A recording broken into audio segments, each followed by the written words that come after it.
I like to use this child's nursery rhyme because I think it's something that everybody knows, and I think it's kind of fun, and it helps us to remember the relationship between an event that happens and our experience of that event and then the outcome. So if I were to say to you, Old MacDonald had a farm, most people know to say E-I-E-I-O, right? So Old MacDonald had a farm, E-I-E-I-O. If we think of that first E as the event that happens in our life and the O as the outcome, we often understand, we imagine that the event is what causes the outcome in our lives. But what we often miss is that there's actually this slalom that it has to go through, the I, the E, the I, before we get to the outcome.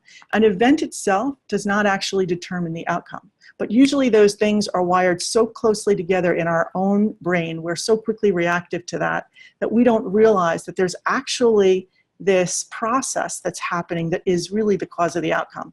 And that process is, there's an event, and then there's an interpretation of that event. Most events, not all, certainly not all, most events are neutral until we provide an interpretation. This is good, this is bad, this means something terrible, this means something great is about to happen.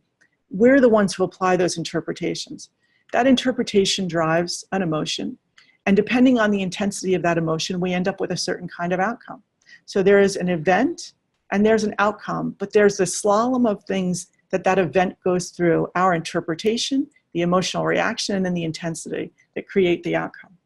So we never say Old MacDonald had a farm, E-O, E-O, E-O. If we can remember that, wait a second, now we really do have a place where we can focus some energy to be able to influence the way that we experience what's happening to us in the world.